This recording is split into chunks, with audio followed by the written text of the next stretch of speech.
कवितेचं शीर्षक आहे बाप. माझ्या मुलांनी चांगलं राहावं, चांगलं खावं यासाठी रात्रंदिवस झटणारा हा बाप असतो. माझ्या मुलांनी चांगलं राहावं, चांगलं खावं यासाठी रात्रंदिवस झटणारा हा बाप असतो.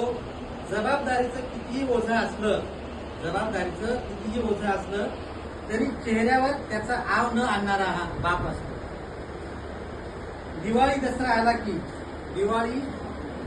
आला की स्वतःला सोडून बायको व मुलांना नवीन कपड्यांनी सजवणारा हा बाप असतो. कुटुंबातील सर्वांच्या सुखासाठी त्यांच्या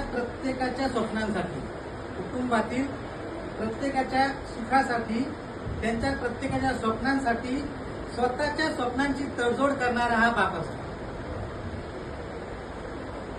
बाप शेतकरी असो नाहीतर कलेक्टर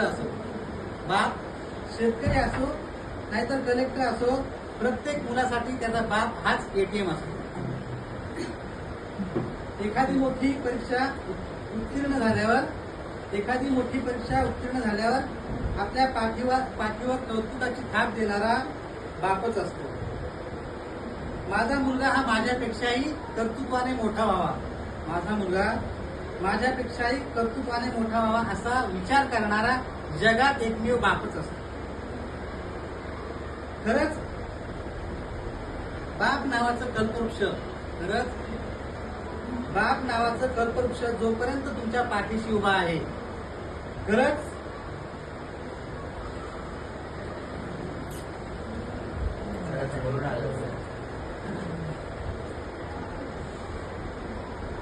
बाप नावाचा कल्पवृक्ष जोपर्यंत तुमच्या पाठीशी उभा आहे तोपर्यंत तुमची सर्व स्वप्न पूर्ण होतात.